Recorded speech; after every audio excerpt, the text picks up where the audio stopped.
If you are ready, जल्दी से एक बार 8 टाइप कर दिया, फिर हम लोग शुरू करेंगे आज की शानदार कक्षा। पहला प्रश्न जो आपके स्क्रीन पर ये रहा, तो एकदम सुपर फास्ट हम लोग करने वाले हैं 40 क्वेश्चन 40 मिनट में।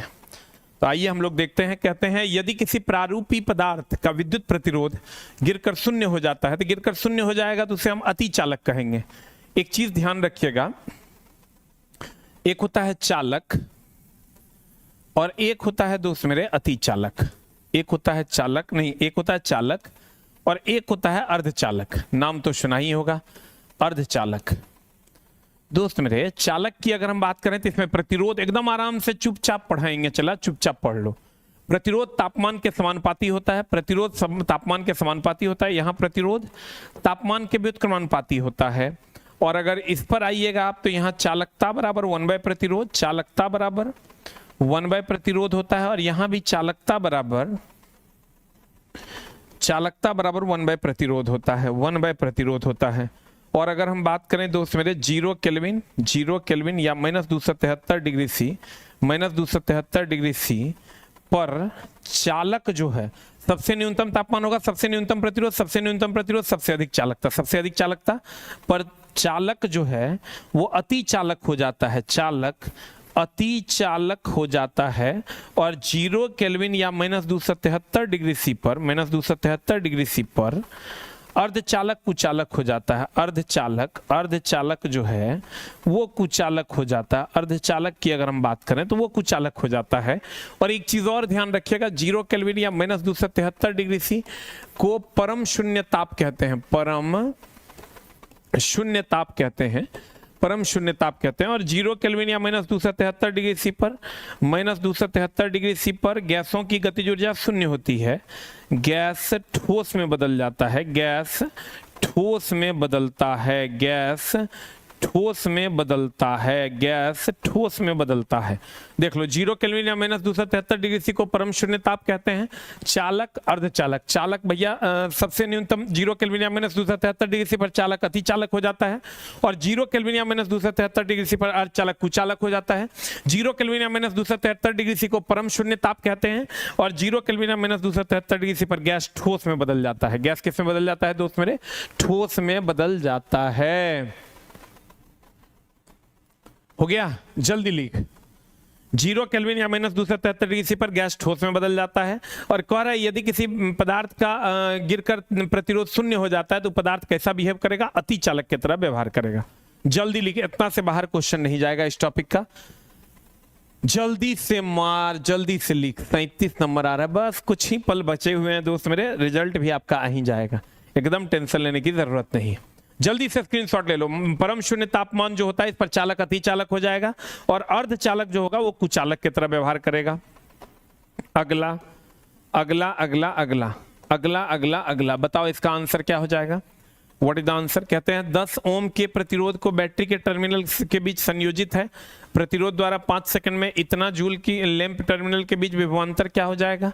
यानी तुमको दोस्त मेरे आर का मान दिया हुआ है 10 ओम, आर का मान बैटरी के टर्मिनल के बीच संयोजित प्रतिरोध द्वारा इतना सेकंड में, टाइम का मान दिया हुआ है 5 सेकंड में, एच का मान दे दिया है 200 जूल, 200 जूल उस वक्त खर्च होती है। टर्मिनल के बीच विभवांतर भी का मान क्या होगा? ये क्वेश्चन दोस्त मेरे यहां से पूछा जाना चाहिए।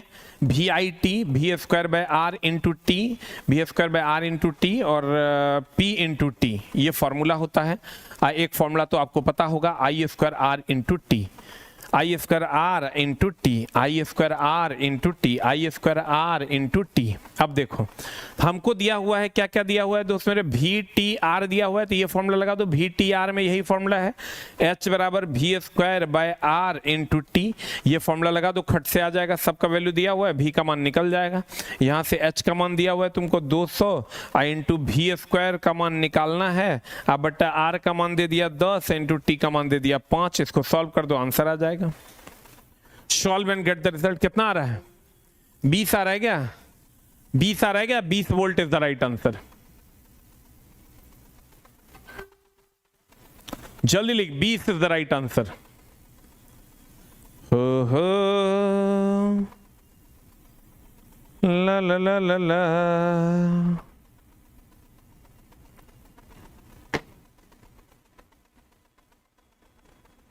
20 इज द राइट आंसर। कुछ नहीं करना है दोस्त मेरे, ये तीनों फॉर्मूला में जो आपको गिवन दैट होगा उसको लगा देना है। H बराबर V I T V square by R into T P into T I square R T.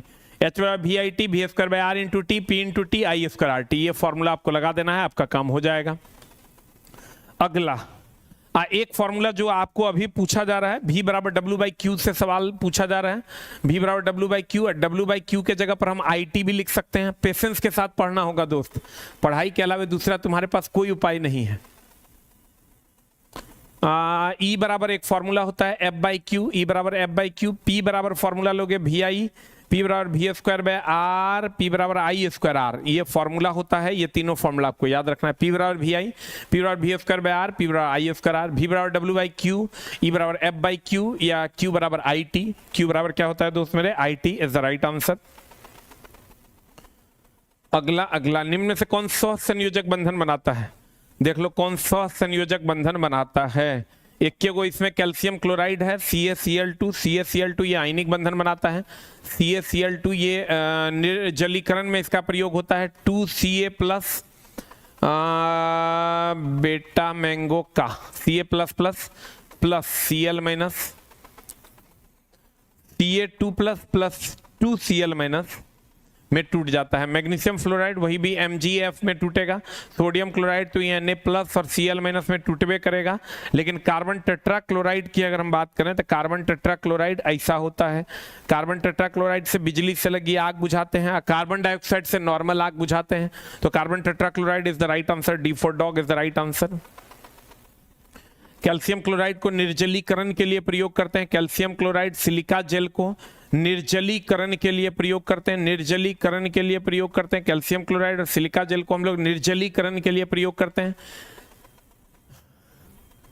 डर का कोई सॉल्यूशन नहीं है, डरने की जरूरत क्यों है दोस्त मेरे? डरने की एकदम जरूरत है। NaCl का पीएच मान, इसका पीएच मान कहोगे, इसका पीएच मान 7 के बराबर होता है। कार्बन टेट्राक्लोराइड CCl4 के नाम से जाना जाता है। कार्बन टेट्राक्लोराइड की अगर बात करोगे CCl4 के नाम से जाना जाता है। अगला कहता है कैल्शियम ऑक्साइड को जल के साथ अभिक्रिया करना है। देख लो कई दोस्त मेरे तुमको खूब पूछा है। कैल्शियम ऑक्साइड को जल के साथ अभिक्रिया के फलस्वरूप बुझा चुना CaOH हॉल 2 का निर्माण करता है और कहेगा ये कौन अभिक्रिया है? तो देख लो अगर सिंगल प्रोडक्ट बनेगा संयोजन अभिक्रिया है, एक से अधिक प्रोडक्ट बनेगा तो वियोजन अभिक्रिया है। बताओ ये आंसर क्या हो जाएगा? संयोजन अभिक्रिया is the right answer. CaOH hall 2 संयोजन अभिक्रिया इज द राइट आंसर। जल्दी बता 9 number what is the answer? ई चला ई क्वेश्चन ALP 2024 का है, ALP 2024 का है, ALP 2024 का ये क्वेश्चन है। अगला संयोजन अभिक्रिया। अगला क्वेश्चन क्या कहता है? देखो अगला क्वेश्चन कहता है 10 ओम का एक प्रतिरोध A 20 ओम के एक प्रतिरोध B के साथ ये 6 वोल्ट की बैटरी से के साथ श्रेणी में जुड़ा हुआ है। ये 10 ओम का है, ये 20 ओम का है और ये A है और ये B है, श्रेणी क्रम में जुड़ा हुआ है। तो विभव पात क्रम से कितना कितना होगा? ये 6 वोल्ट की बैटरी है। टोटल करंट निकाल लो। I बराबर होता है V बटा R, यानी 6 बटा 20 10 30 6 5 30 20 10 30 6 5 30 0.2 एम्पियर। 6 5 30 तो 5 हो गया 0.2 एम्पियर। यहां से अगर आप इसका निकालना चाहते हो, जिसका आप वोल्टेज निकालना है, मान लो इसका वोल्टेज निकालना है तो I बराबर V निकालना है, V बराबर हो जाएगा IR। I का मान हो जाएगा 0.2 इंटू R का मान हो गया 10 10 दूनी 20 2 वोल्ट। इसका निकालना चाहते हो आप तो ये हो जाएगा I बराबर V बराबर IR, V बराबर IR। करंट का मान तो सेम होगा, V बराबर IR हो जाएगा। I का मान कितना हो जाएगा? 0.2 इंटू 20 20 दूनी 40 4 volt is the answer. Answer बता दो जल्दी से क्या हो जाएगा? 10 0.2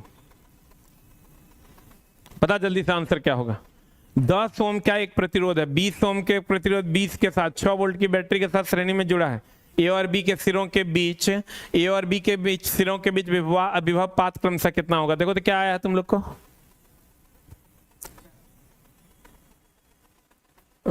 A और B 10 ओम का A है, 20 ओम। रुक जा, कहीं मिस्टेक तो नहीं हुआ है? I बराबर V बाय R, 6 वोल्ट की बैटरी के साथ जुड़ा हुआ है। V बटा R 20 10 30 तो 6 5 30 1/5 0.2 एम्पियर, तो 0.2 10 दूनी 20, आई हो गया 20 दूनी 40। देखो तुम लोग को कितना आ रहा है, 2 और 4 वोल्ट आ रहा है क्या? 2 वोल्ट 4 वोल्ट आएगा, चला 2 वोल्ट 4 वोल्ट, यहां 2 छूटा हुआ होगा, 2 volt 4 volt is the right answer. हाँ 2 मिसिंग है, 2 मिसिंग है दोस्त मेरे, 2 यहां पर मिसिंग है, 2 volt 4 volt is the right answer.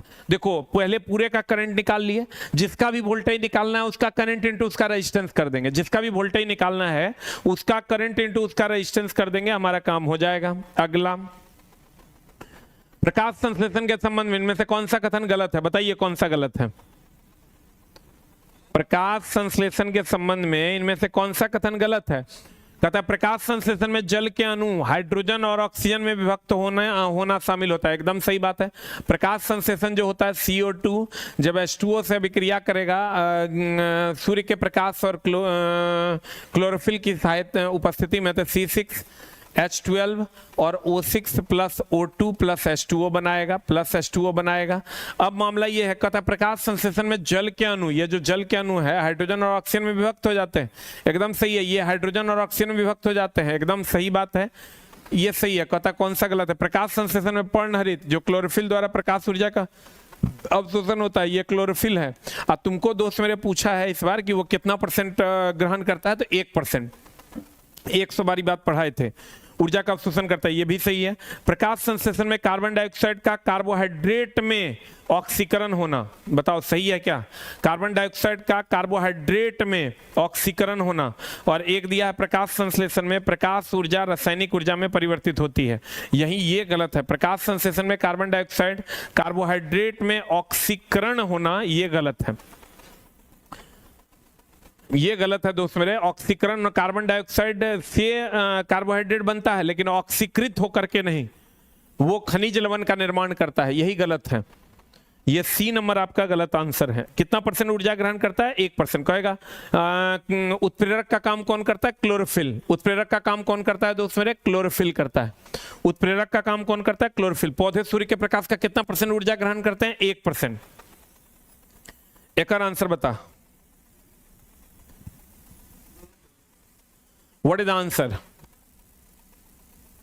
निम्नलिखित में से विचार कीजिए। फुफ्फुस धमनी ऑक्सीजन समृद्ध रक्त का प्रवाह करता है, यही तो गलत है। फुफ्फुस धमनी जो होता है दोस्त मेरे, वो अशुद्ध रक्त होता है, उसमें ऑक्सीजन की कमी होती है। फुफ्फुस सिरा कार्बन डाइऑक्साइड समृद्ध, ये भी गलत है। ये तो शुद्ध रक्त होता है, इसमें कार्बन डाइऑक्साइड कहां आ जाएगा? दोनों गलत हो जाएगा। तो आता है अगला क्वेश्चन कि स्वप्रेरकत्व, स्वप्रेरकत्व में दोस्त एक क्वाइल होता है, सेल्फ इंडक्शन में एक क्वाइल होता है, यही प्राइमरी होता है और यही सेकेंडरी होता है, यही प्राइमरी होता है, यही सेकेंडरी होता है। स्वप्रेरकत्व के संदर्भ में निम्नलिखित कथनों पर विचार कीजिए। स्वप्रेरित विद्युत वाहक बल सदैव कुंडली में किसी भी धारा परिवर्तन का विरोध करता है, सही है कि गलत? आंसर बताओ,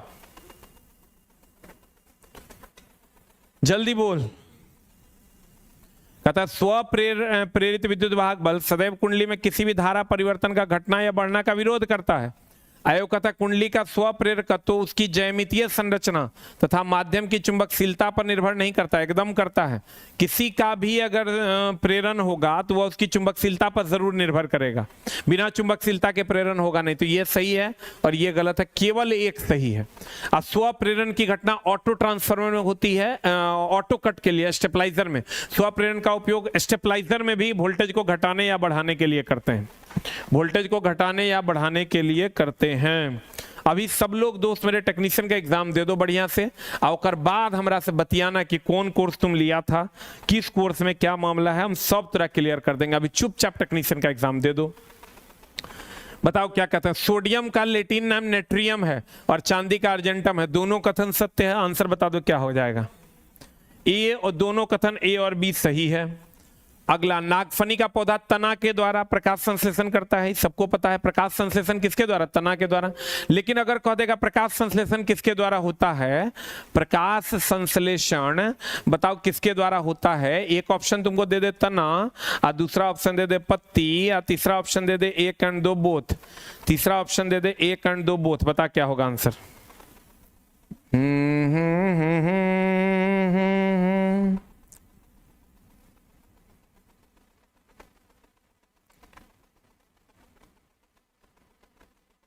जल्दी बता क्या होगा आंसर।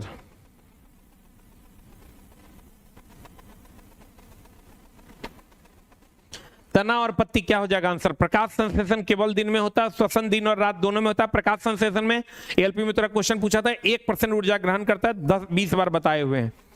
प्रकाश संश्लेषण की अगर हम बात करें दोस्त मेरे, प्रकाश संश्लेषण में तना और पत्ती दोनों के द्वारा प्रकाश संश्लेषण होता है।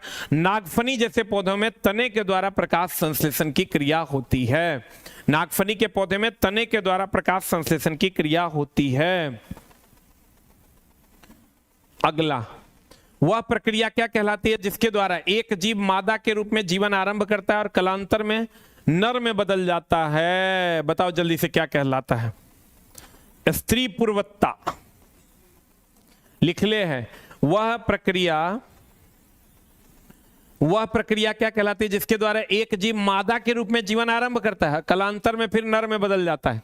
तो इसका मतलब पहले वो स्त्री पूर्व में स्त्री रहता है, इसी को हम कहते हैं प्रोटोजीनी। प्रोटोजीनी के नाम से जानते हैं, जो पहले स्त्री हो और बाद में नर में बदल जाता है। और कहेगा कौन तापमान के अनुसार अपना लिंग परिवर्तन करता है, कहेंगे घोंघा। घोंघा तापमान के अनुसार अपना लिंग परिवर्तन करता है। और कहेगा वह प्रक्रिया जिसके द्वारा जीव मादा के रूप में जीवन आरंभ करता है, मतलब पूर्व में क्या रहता है स्त्री और बाद में वो नर बन जाता है, उसी को हम स्त्री पूर्वत्ता के नाम से जानते हैं कि पूर्व में वह स्त्री होता है। डोबेरिनर के त्रिक में तत्वों को किस प्रकार से लिखा गया है, गौर फरमाइएगा। डोबेरिनर के त्रिक में किसके अनुसार लिखा गया। देखो सबने परमाणु भार के आधार पर ही लिखा था, डोबेरिनर ने, न्यूलैंड ने, मॉसले ने। दोस्त मेरे पीरियड टेबल से क्वेश्चंस कम पूछे गए, नहीं के बराबर पूछे गए, लेकिन दोस्त आगे 40 क्वेश्चन है, इसलिए एक बार जरूर पढ़ के जाना। रेलवे का जब इतिहास नहीं जानते हो तो थोड़ा सा समझ लो कब क्या करेगा, अगर कोई माई बाप नहीं है, इसलिए आप पढ़ के जरूर जाइएगा। डोबेरिनर के त्रिक में तत्वों को किस प्रकार से लिखा गया है, जल्दी बताओ क्या होगा आंसर। डोबेरिनर के त्रिक में किसके आधार पर, परमाणु द्रव्यमान के बढ़ते क्रम के अनुसार बाएं से दाएं, परमाणु द्रव्यमान के घटते क्रम के अनुसार बाएं से दाएं, समूह में नीचे की ओर परमाणु द्रव्यमान को आरोही क्रम में, यही आंसर हो जाएगा।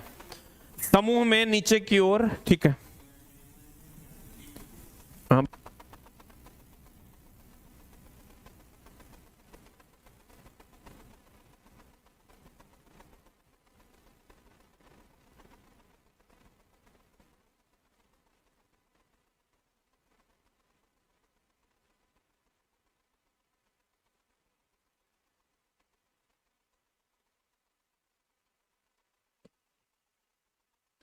डोबेरिनर के त्रिक तत्वों को किस प्रकार लिखा गया है। तो डोबेरिनर के त्रिक, पहले तो डोबेरिनर ने त्रिक दिया था, इसका जो पहला त्रिक था, इसका नियम था कि दूसरा तत्व का जो द्रव्यमान होता है दोस्तों, एकदम आराम से चुपचाप पढ़ना होगा।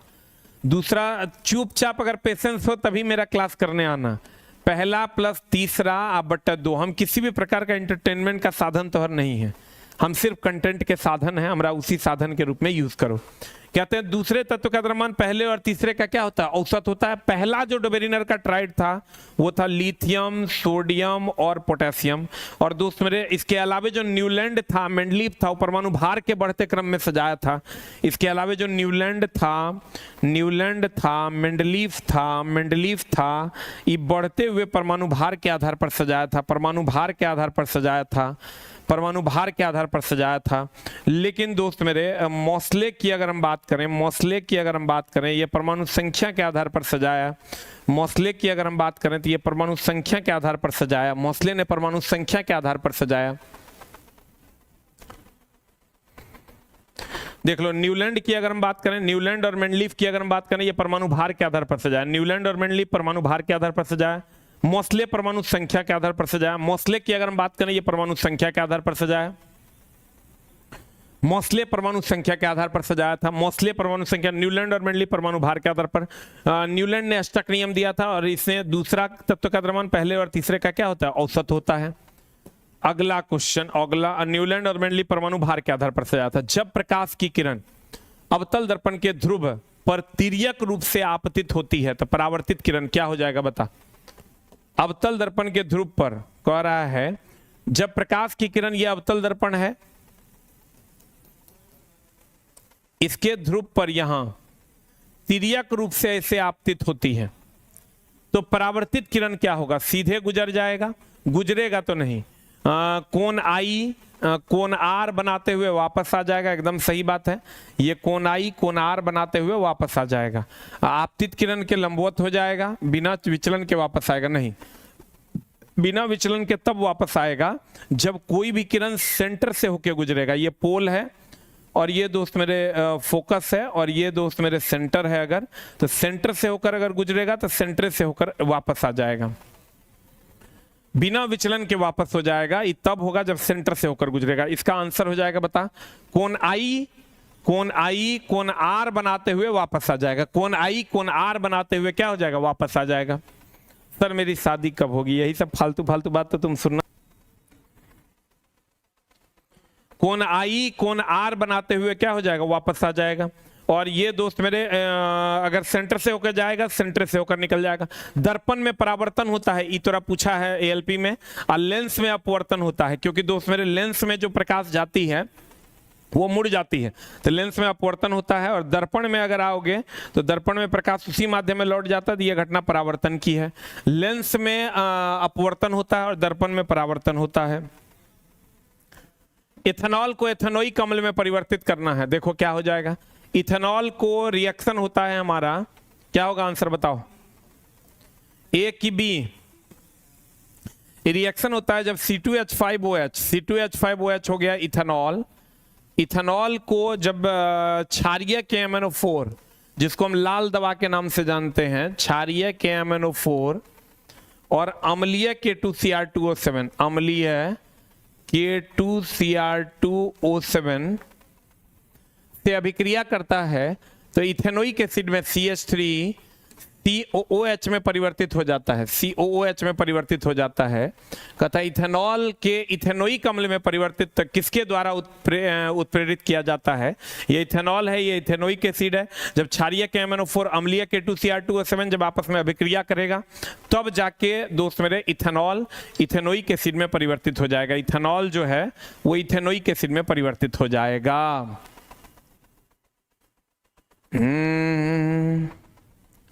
इथेनॉल किसमें परिवर्तित हो जाएगा दोस्त मेरे, इथेनोइक एसिड में परिवर्तित होगा जब क्षारीय KMnO4 अम्लीय K2Cr2O7 जब लगेगा तब। जल्दी से लिख लो दोस्त मेरे, ये क्वेश्चन तुम्हारा एनसीईआरटी में चूंकि दिया हुआ है इसलिए ये आंसर जरूर याद रखना, इस रिएक्शन को एक बार जरूर देखना। क्षारीय KMnO4 जिसको हम लाल दवा के नाम से जानते हैं और अम्लीय K2Cr2O7 जब होगा तब इथेनॉल एसिटिक एसिड में परिवर्तित हो जाएगा। अच्छा अगला अगला अगला अगला बता दो आंसर क्या हो जाएगा, व्हाट इज द आंसर, क्या होगा आंसर बता। प्लांटी जगत के विभिन्न वर्गों के संदर्भ में निम्नलिखित कथनों पर विचार कीजिए। थैलोफाइटा वर्ग के पौधे मुख्यतः जल में पाए जाते हैं, एकदम 100% सही है।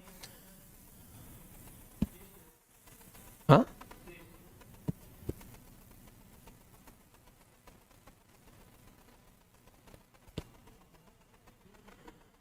ब्रायोफाइटा वर्ग के पौधों को पादप वर्ग का उभयचर कहते हैं, यह भी स्टेटमेंट सही है। ब्रायोफाइटा को पादप जगत का क्या कहते हैं, उभयचर कहते हैं। टेरिडोफाइटा में संवहन उत्तक उपस्थित होता है, यह भी सही है, संवहन उत्तक लगभग सब में होता है। फिर कहता है थैलोफाइटा ब्रायोफाइटा टेरिडोफाइटा तीनों में बीज उत्पन्न करने की क्षमता नहीं होती है, यह भी सही है। ये दोस्त मेरे इसमें बीज उत्पन्न करने की कोई क्षमता नहीं होती है। तक उपर्युक्त कथनों में कौन सा सही है, 1 भी सही है, 2 भी सही है, 3 भी सही है, 4 भी सही है। कहेगा ब्रायोफाइटा का पादप जगत का उभयचर कहते हैं, ब्रायोफाइटा का पादप जगत का क्या कहते हैं, उभयचर। थैलोफाइटा मुख्यतः कहां पाया जाता है, जितना जलीय है सब थैलोफाइटा है। बता आंसर क्या हो जाएगा इसका। कहते हैं किसी वस्तु की गति के कारण उसमें कार्य करने की क्षमता स्थितिज ऊर्जा होती है, एकदम साफे गलत है। गति करने के कारण जो कार्य करने की क्षमता होगी उसे गतिज ऊर्जा कहेंगे।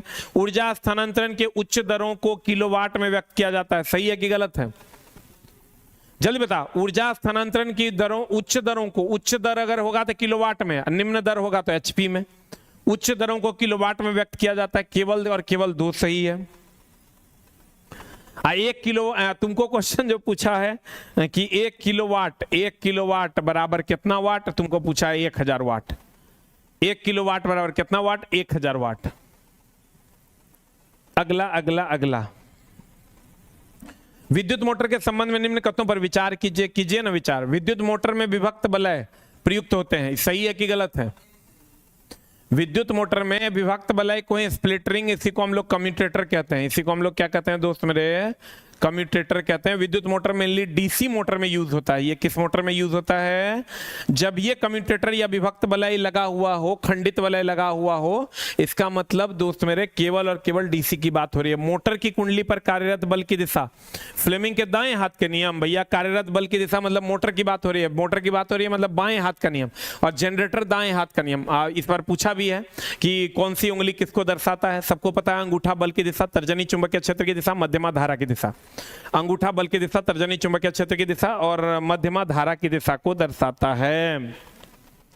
बता, कम्यूटेटर की अगर हम बात करें, विद्युत मोटर में विभक्त वलय का प्रयुक्त होता है। हाँ, डीसी मोटर में होता है इसका प्रयोग, ये सही है। मोटर की कुंडली पर कार्यरत बल की दिशा फ्लेमिंग के बाएं हाथ के नियम से, दाएं हाथ के नियम से नहीं, बल मतलब हो गया मोटर, अब मोटर मतलब हो गया बाएं हाथ का नियम, तो ये हो गया गलत।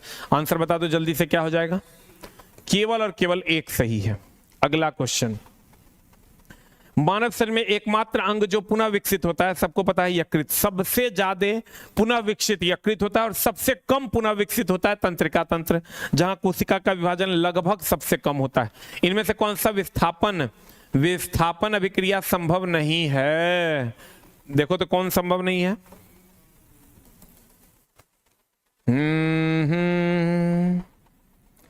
ला ला ला ला ला ला ला, कौन सी विस्थापन अभिक्रिया संभव नहीं है?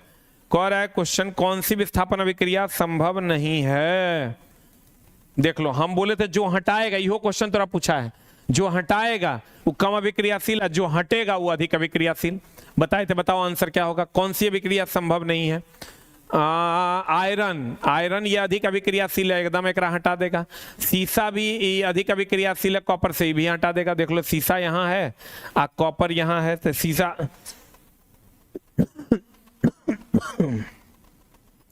जो है दोस्त मेरे, ये अधिक अभिक्रियाशील है। देख लो, ये सीसा अधिक अभिक्रियाशील है, एकदम हटा देगा। यहां भी जिंक, देखो जिंक जो है कॉपर से अधिक अभिक्रियाशील है, एकदम हटा देगा। जिंक अधिक अभिक्रियाशील, यहाँ कॉपर और सीसा की बात हो रही है, तो कॉपर देखो कम अभिक्रियाशील है, तो कम अभिक्रियाशील कभी भी किसी को हटा नहीं सकता, यही आंसर हो जाएगा। बताओ तो क्या आंसर हो जाएगा? डी। क्वेश्चन तो पूछा है, जो हटाएगा, ये ध्यान रखना, जो हटाएगा ऊपर नीचे से ऊपर जाने में अभिक्रिया, इसका ये का आंसर भी गलत दिया है बोर्ड। जो हटाएगा वो होगा अधिक अभिक्रियाशील, जो हटाएगा वो अधिक अभिक्रियाशील, जो हटाएगा वो अधिक अभिक्रियाशील होता है, जो हटाएगा वो अधिक अभिक्रियाशील होता है, और जो हटेगा वो कम अभिक्रियाशील होता है, जो हटेगा वो कम अभिक्रियाशील होता है, जो हटेगा वो कम अभिक्रियाशील होता है। ये क्वेश्चन तुम्हारा मॉक टेस्ट में भी था और पूछा भी। जो हटेगा वो अधिक अभिक्रियाशील है, जो हटाएगा वो कम अभिक्रियाशील।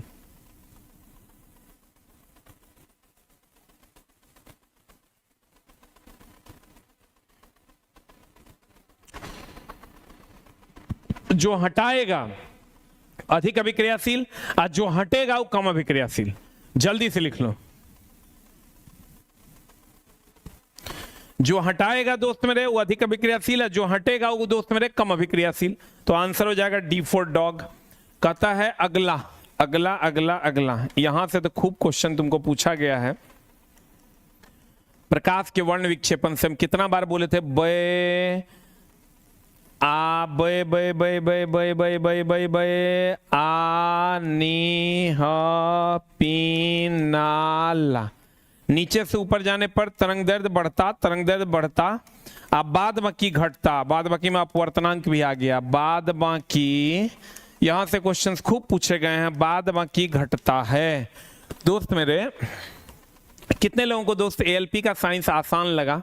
8 टाइप करो। जिसको एएलपी का सेट टफ लगा कि नहीं क्वेश्चन हमसे नहीं बनने वाला था, वो 9 टाइप करो। जिसको कम से कम 20 में से 16 से 17 क्वेश्चन जिसका बना, 16 क्वेश्चन कम से कम, 2 3 4 क्वेश्चन तो दोस्त मेरे हमेशा अटर पटर पूछबे करेगा, कितना आसान पूछेगा। जिसका 16-17 क्वेश्चन मतलब 80 to 90% क्वेश्चन जिसका बना है, जिसको लगा कि नहीं एलपी का क्वेश्चन एकदम लगा ठीक ठाक सर बनाए हम लोग अच्छे से, 8 टाइप करो। टाइप 8। अब जकरा दोस्त मेरे नंबरे आएगा 5 गो तो की बनाएगा, लेकिन तुम लोग के जिसको एकदम लगा एकदम नॉर्मल क्वेश्चन था सर, हम लोगों के रेंज में था, हम लोग अच्छे से बनाए, 8 टाइप करो।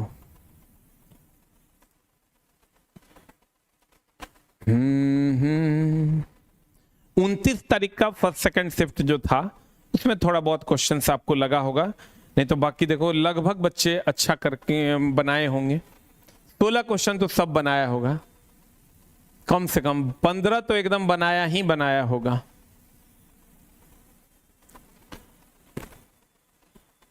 अब W/F अगर तुम नहीं बना पाता है तो बड़े दुर्भाग्य की बात है। कहाँ वस्तु रहेगा, कहाँ प्रतिबिंब बनेगा, उम्मीद करते हैं सब बनाया होगा।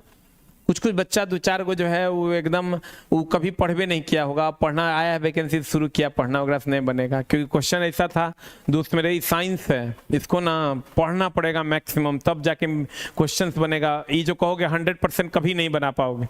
2-3 क्वेश्चन 4 क्वेश्चन ऐसा रहेगा जो तुमको चकमा देगा। आ जाओ इधर, मैक्सिमम पढ़ने की जरूरत है दोस्त मेरे, तब जाके तो हर काम होगा। बता, लाल रंग का अपवर्तनांक न्यूनतम हम कितना बार बोले हैं? लाल रंग का तरंगदैर्ध्य महत्तम, अपवर्तनांक न्यूनतम, क्या होगा आंसर बता? एक श्वेत प्रकाश पुंज त्रिभुजाकार प्रिज्म के माध्यम से वर्ण विक्षेपित होकर 7 रंग कोई पट्टिकाओं में निर्मित, बताओ तो सबसे कम तरंगदैर्ध्य किसका होगा? सबसे कम तरंगदैर्ध्य किसका? एकदम सिंपल सा क्वेश्चन दे रहे हैं, बताओ सबसे कम तरंगदैर्ध्य किसका? सबसे कम तरंगदैर्ध्य किसका? चलो ऑप्शन भी दे देते हैं, एगो बैगनी या एगो लाल। एगो ऑप्शन देते हैं बैगनी और दूसरा ऑप्शन होता है लाल। एगो बैगनी और दूसरा लाल, बता क्या होगा आंसर? बैगनी और लाल, व्हाट इज द आंसर? सबसे कम तरंगदैर्ध्य किसका, बैगनी का कि लाल का? एकदम सिंपल सा क्वेश्चन देते हैं, बताओ आंसर क्या होगा? सबसे कम तरंगदैर्ध्य बैगनी का कि लाल का? एकदम सिंपल है दोस्त मेरे, सबसे कम तरंगदैर्ध्य होगा बैगनी का। लाल का तरंगदैर्ध्य सबसे ज्यादा होता है, बाद में कुछ भी पूछेगा लाल का तो सबसे कम होता है, इसमें भी मारता है। कहते हैं देखो लाल घटक का अपवर्तनांक न्यूनतम होता है, एकदम सही है, लाल का तरंगदैर्ध्य सबसे ज्यादा, बाद में कुछ भी पूछेगा लाल का सबसे कम। फिर कहता है बैगनी रंग का घटक का विचलन न्यूनतम, बाप रे यो पूछा था क्वेश्चन, बैगनी रंग का विचलन तो सबसे अधिक न होता है, हो इधर सबसे नीचे सबसे ज्यादा विचलन इसी का होता है। कांच में श्वेत प्रकाश के सभी घटकों की चाल समान होती है, यह सही है कि गलत है? नहीं, सबसे ज्यादा होता है लाल का, सबसे कम होता है बैगनी का। आंसर बता दो क्या हो जाएगा? What is the answer? केवल ए इज द राइट आंसर। सबसे ज्यादा होता है लाल का, सबसे कम होता है बैगनी का। यदि वस्तु क्वेश्चन कर रहा है, यदि वस्तु ध्रुव और फोकस के बीच रखा, कहता है गोलीय दर्पण के द्वारा परावर्तन के संबंध निम्न में से कौन सा सही है? यदि वस्तु को ध्रुव और फोकस के बीच रखा जाता है तो अवतल दर्पण में ध्रुव और फोकस के बीच, देखो जब भी हमेशा ध्यान रखना, अगर काल्पनिक प्रतिबिंब बनेगा ना, काल्पनिक प्रतिबिंब बनेगा तो अपसारित होगा, दर्पण में अपसारित होगा, और वास्तविक प्रतिबिंब बनेगा ना, वास्तविक प्रतिबिंब बनेगा ना तो अभिसारित होगा। एकदम याद रखना, अभिसारित होगा। तब बढ़िया से देखो, कहता है ध्रुव और फोकस के बीच रखा गया अवतल दर्पण में, तो ध्रुव ये फोकस है, ये ध्रुव है, इसके बीच में रखा गया तो ऑब्वियसली काल्पनिक बनेगा। काल्पनिक बनेगा तो अपसारित होगा, तो कहता है प्रकाश की किरणें अपसारित हो जाएंगी। एकदम सही है, एकदम सही है। अब कहता है उत्तल दर्पण किरण पुंज अभिसारित नहीं, उत्तल दर्पण में तो हमेशा काल्पनिक बनता है, तो काल्पनिक होगा तो इसमें अपसारित होना चाहिए। काल्पनिक प्रतिबिंब जब भी ये गलत हो गया तो आंसर बता दो जल्दी से क्या हो जाएगा? What is the answer? केवल ये सही है। जब भी काल्पनिक प्रतिबिंब बनेगा अपसारित होगा। दर्पण पूछ देगा अवतल दर्पण तो कहेंगे अभिसारित दर्पण, अवतल दर्पण अपसारित दर्पण। लेकिन अगर काल्पनिक प्रतिबिंब के बारे में पूछेगा तो अपसारित होगा, और वास्तविक प्रतिबिंब पूछेगा तो अभिसारित होगा। काल्पनिक जो होगा वो अपसारित होगा, और वास्तविक प्रतिबिंब जो होगा वो अभिसारित होगा। वास्तविक प्रतिबिंब जो होगा वो अभिसारित होगा। काल्पनिक प्रतिबिंब अपसारित होगा, और वास्तविक प्रतिबिंब जो होगा वो अभिसारित होगा। आंसर तो देख लो, ई पी और एफ के बीच में है तो पीछे बनेगा, यानी काल्पनिक प्रतिबिंब बनेगा। पीछे बनेगा मतलब कैसा प्रतिबिंब बनेगा? काल्पनिक प्रतिबिंब बनेगा। कौन सा तत्व पौधे द्वारा प्रोटीन के संश्लेषण हेतु प्रयुक्त अनिवार्य तत्व है? पता क्या होगा? सबको पता है कि जब ये प्रोटीन की बात करें, प्रोटीन संश्लेषण के लिए सबसे ज्यादा जरूरी तत्व कौन है? नाइट्रोजन। प्रोटीन संश्लेषण के लिए सबसे ज्यादा जरूरी तत्व है नाइट्रोजन। प्रोटीन शरीर के वृद्धि के लिए जिम्मेवार है, और विटामिन जो है रोग प्रतिरोधक क्षमता के लिए। कौन सा विटामिन? Vitamin C. अगला, विसरण के संदर्भ में निम्नलिखित कथनों पर विचार कीजिए। पौधे में लंबी दूरी तक पदार्थों का परिवहन केवल विसरण के द्वारा हो सकता है। सही है कि गलत है? कहता पौधों में लंबी दूरी तक पदार्थों का परिवहन विसरण के द्वारा होगा। नहीं दोस्त मेरे, संवहन के द्वारा होगा। बताइए। विसरण एक धीमी प्रक्रिया है। एकदम विसरण जो होता है पौधों में, पौधों के पत्तों में जो विसरण होता है वो एक धीमी प्रक्रिया, ये सही है। लेकिन पौधों में लंबी दूरी तक पदार्थों का परिवहन विसरण द्वारा होता है कि संवहन द्वारा होता है? संवहन द्वारा ना, प्लोएम के द्वारा होता है। जाइलम और प्लोएम क्या करते हैं? संवहन की घटना करते हैं। तो आंसर ये सही हो जाएगा। और ये दोस्त में ये गलत हो जाएगा, ये गलत हो जाएगा। क्या हो रहा है? पौधों में लंबी दूरी पर पदार्थों का परिवहन केवल विसरण द्वारा नहीं, संवहन के द्वारा होता है। विसरण एक धीमी प्रक्रिया है। तो आंसर बता जल्दी से, क्या हो जाएगा? केवल और केवल दो सही है। अगला क्वेश्चन देखो क्या होगा, आंसर बताओ। पोषक तत्व के संदर्भ में निम्नलिखित कथनों पर विचार। कार्बोहाइड्रेट तथा वसा हमारे शरीर को मुख्य रूप से ऊर्जा देता है, जिसमें अधिकतम ऊर्जा वसा देता है और ऊर्जा कार्बोहाइड्रेट देता है, और ग्लूकोज तुरंत ऊर्जा देने का काम करता है। तो ये सही है। फिर कहता है प्रोटीन तथा खनिज लवण हमारे शरीर की वृद्धि के लिए, अनुरक्षण के लिए आवश्यक है। एकदम सही है। प्रोटीन से ही हमारे शरीर में वृद्धि होती है, और विटामिन हमारे शरीर में रोगों से रक्षा प्रदान करता है। तो तीनों सही हो गया, 1, 2 और 3। कार्बोहाइड्रेट और वसा हमको ऊर्जा देता है, प्रोटीन हमारे शरीर में वृद्धि करता है, और विटामिन हमारे शरीर से रोग प्रतिरोधक क्षमता देता है। अगला, केचुए का श्वसन संदर्भ निम्नलिखित में से कौन सा कथन सही है? बता। केचुआ त्वचा द्वारा श्वसन करता है, इसमें क्या सोचना है? त्वचा द्वारा श्वसन करता है। मुख द्वारा श्वसन तो हम लोग करते हैं। गल्फर या गिल के द्वारा श्वसन कौन करता है? मछलियां करती हैं। एक आंसर बता। अम्ल और क्षार के संबंध में कौन सा कथन असत्य है? कहता जठर रस, जिसमें हाइड्रोक्लोरिक अम्ल पाया जाता है। सही, हमारे अमाशय द्वारा प्रचुर पानी, यहाँ हमारे अमाशय द्वारा प्रचुर मात्रा में पाया जाता है। जठर रस की अम्लीयता अम्लीय होता है। अब आ जाओ इधर। क्षार नीले लिटमस को लाल करता है, तो आपको पता है। तो अब चैप्टर चला पढ़ के जाना, जे पूछेगा वो बना के आना है।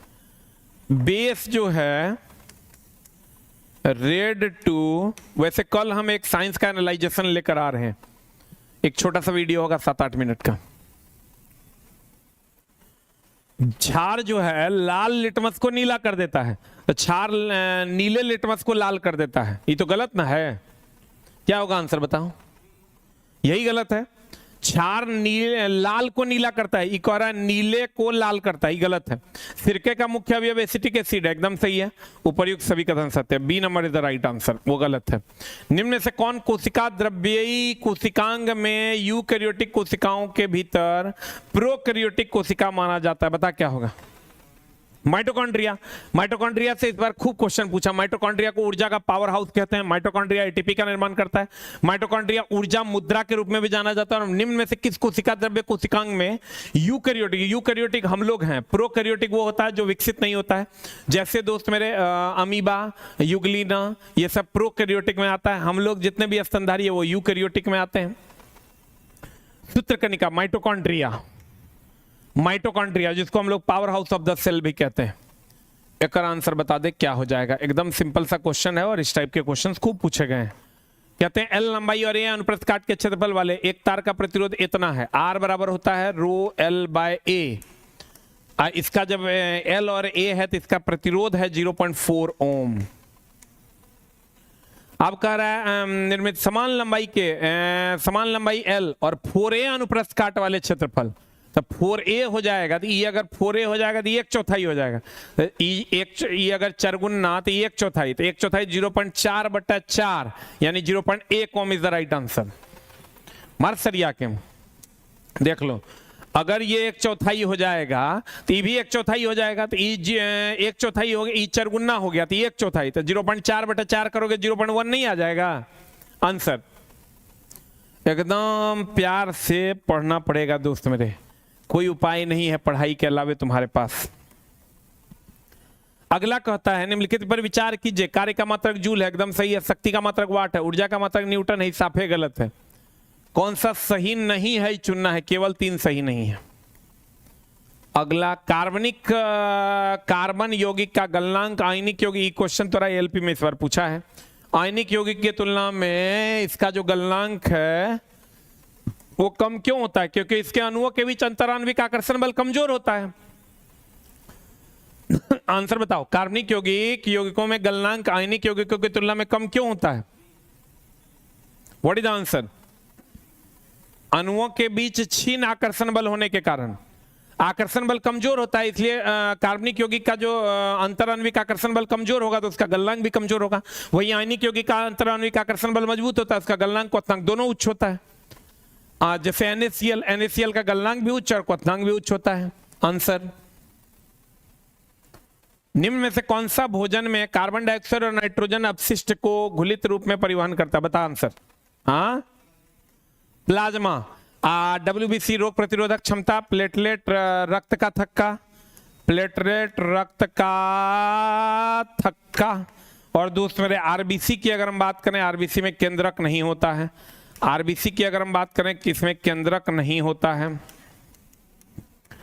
RBC की अगर हम बात करें इसमें केंद्रक नहीं होता है।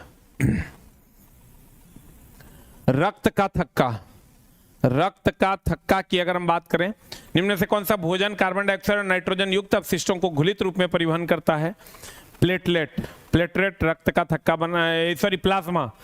प्लेटलेट रक्त का थक्का। RBC में केंद्रक नहीं होता है। प्लोएम के सीव ट्यूब में भी केंद्रक नहीं होता है। प्लोएम के सीव ट्यूब में भी केंद्रक नहीं होता है।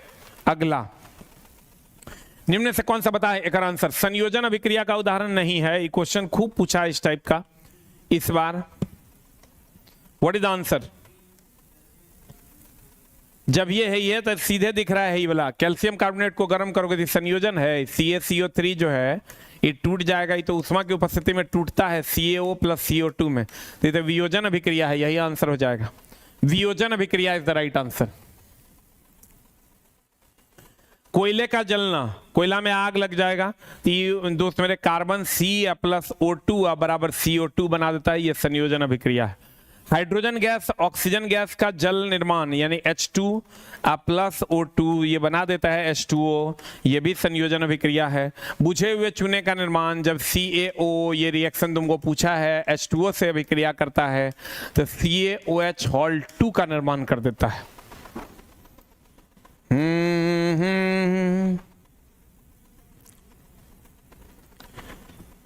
हो गया, जल्दी लीक। सब रिएक्शन इंपॉर्टेंट।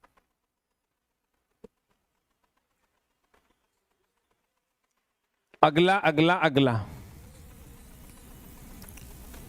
बता। ध्वनि तरंग, भूकंपीय तरंग, यांत्रिक तरंग उसे कहते हैं जिसमें कंपन होता है। यांत्रिक तरंग वह तरंग है जिसमें कंपन होता है। तो बताओ आंसर ये सही है। ध्वनि तरंग में भी कंपन, भूकंप की तरंग में भी कंपन। यांत्रिक तरंग के संचलन का माध्यम केवल ठोस और द्रव है। दोस्त यांत्रिक तरंग जो होता है ये ध्वनि तरंग है। ध्वनि तरंग ठोस में भी, द्रव में भी, गैस में भी ना जाता है। ये तो गलत ना हो गया, ये तो गलत ना हो गया दोस्त मेरे। यांत्रिक तरंग केवल दे दिया है ठोस और द्रव में, ये गलत है। केवल एक सही है। यांत्रिक तरंग उसे कहते हैं जिसमें कंपन हो। कॉस्मिक किरण, एक को लाइन पूछता है, कॉस्मिक किरण विद्युत चुंबकीय तरंग नहीं है। कॉस्मिक किरण क्योंकि विद्युत चुंबकीय तरंग है। गा ए पौद्री और सूर्य दी गामा एक्स पराबैंगनी दृश्य सवरक सूक्ष्म रेडियो। नो एंटरटेनमेंट, सिर्फ कंटेंट। अगर आपको लेना हो तो वेलकम है आपका। कॉस्मिक किरणों के संबंध में कथनों पर कौन सा सही नहीं है? ये विद्युत चुंबकीय तरंग है, एकदम नहीं है। विद्युत चुंबकीय तरंग का लिस्ट है, तुमको पता नहीं है क्या दोस्त मेरे? गा ए पौद्री अशुरेदी, गा ए पौद्री अशुरेदी, गामा एक्स पराबैंगनी दृश्य सवरक सूक्ष्म रेडियो और दीर्घ। गा ए पौद्री अशुरेदी, इसमें कॉस्मिक किरण कहीं है क्या? कहीं नहीं है। अगला, धातु और धातु में इलेक्ट्रॉन के अंतरण कहता धातु से अधातु में इलेक्ट्रॉन के अंतरण से बनने वाले यौगिकों को विद्युत संयोजी यौगिक कहा जाता है। सही है कि गलत है? 100% सही है। धातु और धातु के बीच जो बंधन बनता है उसी को ना आयनिक यौगिक, आयनिक बंधन कहते हैं। अब विद्युत संयोजी यौगिक सामान्यतः जल में विलय होते हैं, एकदम विलय होते हैं। विद्युत संयोजी में नमक ले लो, यानी आयनिक बंधन बनाने वाले नमक जल में विलय, और मिट्टी के तेल पेट्रोल आदि में अविलय होते हैं। एकदम सही आंसर है। 1 और 2 दोनों सत्य है। आंसर बता। दोनों सत्य है। आयनिक यौगिक क्या क्वथनांक और गलनांक कुछ होता है। ठोस अवस्था में विद्युत के कुचालक और द्रव और गैस अवस्था में विद्युत के सुचालक होते हैं। आजा आजा आजा आजा। ये पूरा 100 क्वेश्चन का एक सेट डेली होता है दोस्त मेरे, जिसमें 40 क्वेश्चन हम डेली पहले करवाते हैं, फिर जितना सिलेबस है उतने मैथ वाले सर करवाते हैं, उतने रीजनिंग वाले सर करवाते हैं, उतने जीएस तो है ही नहीं ना। 10 नंबर का जीएस है, 10 नंबर का जीएस करवाएंगे। विद्युत चुंबकीय प्रेरण की घटना किसके कारण होती है बता। What is the answer? प्रणाली में विद्युत चुंबक को जोड़ना। विद्युत चुंबकीय प्रेरण का मतलब हुआ दोस्त मेरे फ्लक्स के कटने से ईएमएफ का जनरेट होना, जो ट्रांसफार्मर जनरेटर में होता है, जो फैराडे किया था। पता आंसर क्या होगा? प्रणाली में गैल्वेनोमीटर की उपस्थिति, चुंबक और कुंडली के में नियत स्थिति, कुंडली से गुजरने वाले चुंबकीय अभिवाह में परिवर्तन। अभिवाह मतलब फ्लक्स में परिवर्तन। फ्लक्स में परिवर्तन होने से विद्युत धारा उत्पन्न होना, यही विद्युत चुंबकीय प्रेरण की क्या है? घटना है, जो दिया था फैराडे ने, जो लागू होता है जनरेटर और ट्रांसफार्मर पर। विद्युत बल्ब का तंतु धारा प्रवाहित करने पर चमकने लगता है, परंतु तंतु में धारा ले जाने वाले तार नहीं चमकते। इसका कारण क्या है? देखो ये कह रहा है कि ये जो फिलामेंट है ये चमकता है, और ये जो है ये नहीं चमकता। ये नहीं चमकता क्योंकि इसका प्रतिरोध कम होता है। ये चमकता है क्योंकि इसका प्रतिरोध अधिक होता है। अब बता दो आंसर क्या हो जाएगा? What is the answer? तंतु का प्रतिरोध तारों की अपेक्षा अधिक होता है। इसका प्रतिरोध अधिक होता है इसलिए चमकता है, इसका प्रतिरोध कम होता है इसलिए चमकता भी कम है, गर्माता भी कम है। आप जो फिलामेंट लगा होता है टंगस्टन का होता है, जिसका प्रतिरोध और गलनांक क्या होता है? उच्च होता है। ये जो फिलामेंट होता है टंगस्टन का होता है, जिसका प्रतिरोध और गलनांक क्या होता है दोस्त मेरे? उच्च होता है। अगला किशोर, ये क्वेश्चन भी पूछा है, तो आपको क्वेश्चन पूछा था बाल आ जाना, किशोरावस्था की पहचान है। किशोरावस्था का उम्र भी पूछा था 11 से 17। 2 क्वेश्चन पूछा था। किशोरावस्था कैसे पता चलेगा? अलग अलग जगहों पर बाल का आना। एगो था किशोरावस्था का उम्र क्या है? 11 से 17 साल। किशोरावस्था के दौरान मानव शरीर में अनेक परिवर्तन होते हैं। उस परिवर्तन पर चिन्ह लगाएं जिसका संबंध लड़कों के लैंगिक परिपक्वता से आवाज का भारी हो जाना। आवाज भारी हो जाता है। लड़कियों के लैंगिक परिपक्वता का कारण है मेंस्ट्रुएशन साइकिल का आ जाना। HCl के साथ कॉपर ऑक्साइड की अभिक्रिया करते हैं, बताओ क्या होगा? HCl जो है के साथ कॉपर ऑक्साइड Cu2O की अभिक्रिया करते हैं तो बना देता है CuCl2 plus HCl, CuCl2 plus H2O। पता क्या हो जाएगा रिएक्शन? CuCl2 बनता है। कॉपर क्लोराइड प्लस जल का निर्माण होता है।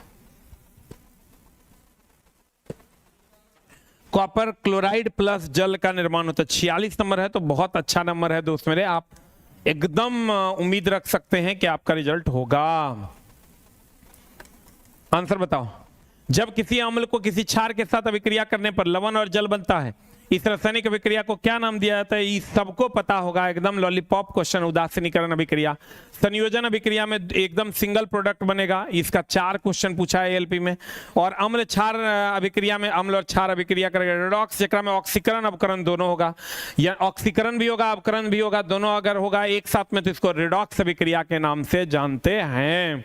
दूसरे मैं बता दूं, हम 2 टाइम अभी यूट्यूब पर आपकी सेवा में है, एक 7:30 बजे रात में और एक 9:30 बजे रात में।